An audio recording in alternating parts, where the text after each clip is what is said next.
It's a special day for Aden and Marian. They've been waiting a very long time to leave Dadaab refugee camp and to start a new life with their son.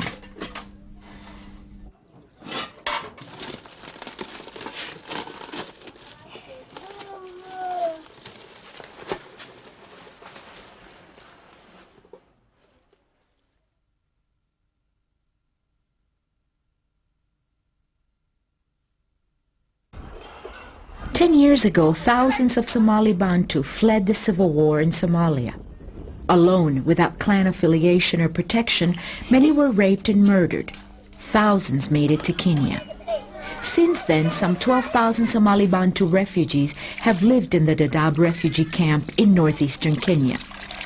But they remained a minority among a Somali majority. There was no refuge for the Somali Bantu, even in a refugee camp. But the Somali Bantu were victims of persecution long before they became refugees. Their ancestors were captured in Malawi, Tanzania, and Mozambique by slave lords and sold in Somalia over 200 years ago.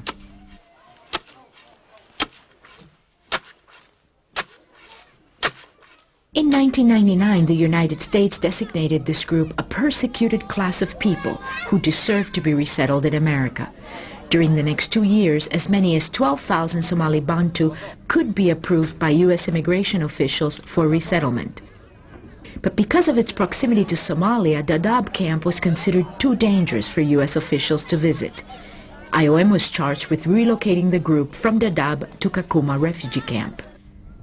But before relocation could begin, IOM staff carried out a road assessment to evaluate security, medical facilities, and the availability of food and overnight stops along the 1,500-kilometer, 30-hour road trip. The agreement was made that these refugees would be moved from Dadaab to Kakuma, and that's how the process has started. Almost 50%, more than 50% of the Somali Bantu have arrived in Kakuma, and they are going through the process of screening, and hopefully in the near future all of them would be resettled. At the IOM assembly area, Aden is still quiet and cautious.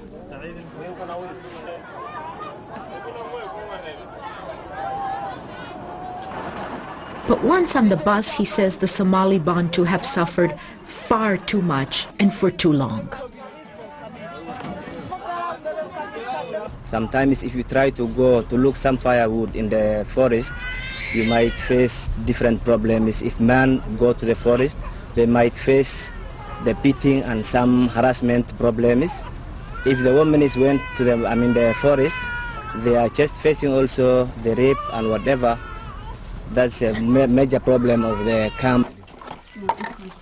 Mohamed, his wife Binti, and their 3 children are also looking forward to a new life. Today it's their turn to relocate to Kakuma. Since mid-June, IOM convoys have been relocating the Somali Bantu refugees. For many, it was their first bus ride. Most had never left the confines of the refugee camp.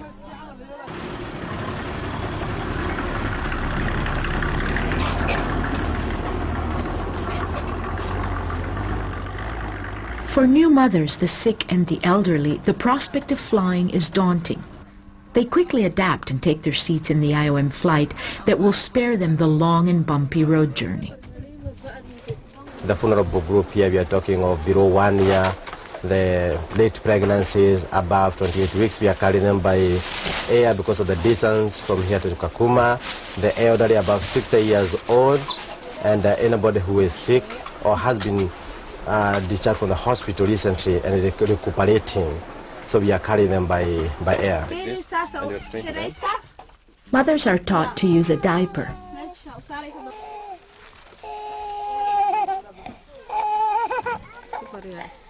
It has been a long day filled with unimaginable experiences for this group of Somali Bantu. But they're all happy to be moving to Kakuma and are excited about the prospect of starting new lives in the U.S.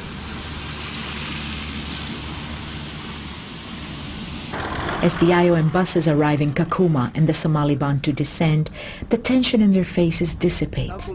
and big smiles can be seen everywhere.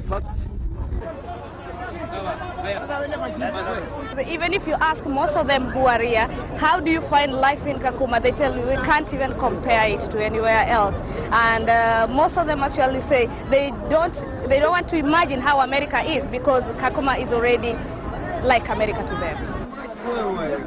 To accommodate the Somali Bantu in Kakuma refugee camp, IOM built a new transit camp and processing center. I'll ask you something else. If we talk about immediate situation, is they go to their houses, they go to the food distribution center where they're given their food, they're given firewood, they're shown their shelters, and after that we have JVA, Joint Voluntary Agency, doing the interviews and form filling, and then we have the U.S. Immigration INS coming in to do the approval of this group or rejection of this group. After that, IOM does the medical screening, cultural orientation, and the movement from Kakuma to the U.S. By the end of September, all Somali Bantu will have arrived in Kakuma. The majority of those approved for resettlement in the U.S. will leave Kakuma between January 2003 and June 2004. They're in for a big change in their lives when they get to the United States. They'll be cared for, they'll be watched after, and they'll become green card holders in a year after arrival, and hopefully U.S. citizens 5 years after that. But like every other African refugee population who went to the United States, they will